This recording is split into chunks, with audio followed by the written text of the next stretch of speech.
The Tale of Jeremy Fischer by Beatrix Potter. Once upon a time there was a frog called Mr. Jeremy Fischer. He lived in a little damp house amongst the buttercups at the edge of a pond. The water was all slippy-sloppy in the larder and in the back passage, but Mr. Jeremy liked getting his feet wet.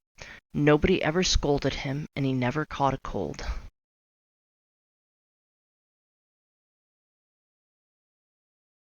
He was quite pleased when he looked out and saw drops of rain splashing in the pond. "I'll get myself some worms and go fishing and catch a dish of minnows for my dinner," said Mr. Jeremy Fisher. "If I catch more than 5 fish, I shall invite my friends, Mr. Alderman Ptolemy Tortoise and Sir Isaac Newton." The alderman, however, eats salad.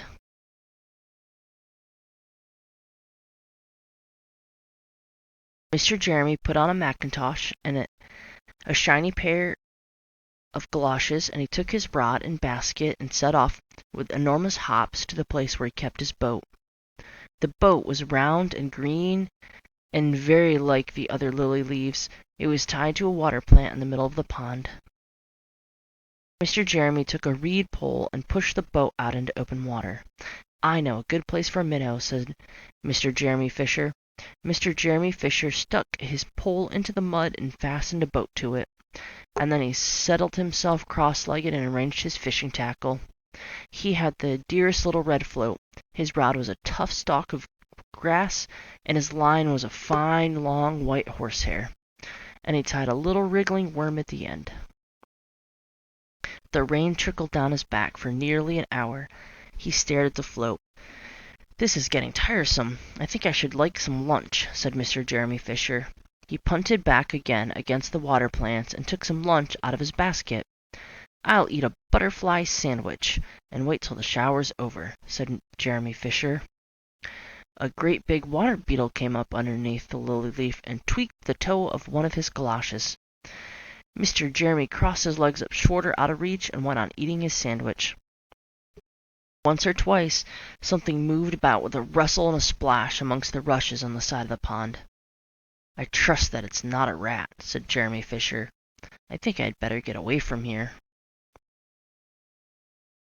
Mr. Jeremy shoved the boat out a little way and dropped in the bait. There was a bite almost directly. The float gave a tremendous bobbit. "A minnow! A minnow! I must have caught him by the nose," cried Mr. Jeremy Fisher, jerking up his rod. What a surprise! Instead of a smooth fat minnow, Mr. Jeremy Jack Sharp, the stickleback covered with spines. The stickleback floundered on the boat, pricking and snapping until he was quite out of breath. Then he jumped back into the water, and a shoal of other little fishies put their heads out and laughed at Jeremy Fisher.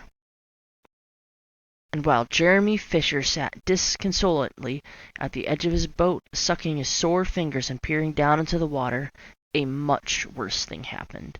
A really frightful thing it would have been if Mr. Jeremy had not been wearing a mackintosh. A great big enormous trout came up, kerplop with a splash, and seized Mr. Jeremy with a snap. "Ow, ow, ow!" And then it turned and dived down to the bottom of the pond. But the trout was so displeased with the taste of the mackintosh that in less than a minute it spat him out again, and the only thing it swallowed was Mr. Jeremy's galoshes. Mr. Jeremy bounced up to the surface of the water like a cork and bubbles out of a soda water bottle, and he swam with all of his might to the edge of the pond. He scrambled out the first bank he came to and hopped across the meadow with his mackintosh in tatters. "What a mercy that was not a pike," said Jeremy Fisher. "I have lost my rod and basket, but it does not matter much, for I am sure that I never dared to go fishing again." He put on some sticking plaster on his fingers, and his friends both came to dinner. He could not offer them fish, but he had something else in his larder. Sir Isaac Newton wore his gold and black waistcoat, and Mr. Alderman Ptolemy Tortoise brought a salad with him in a string bag.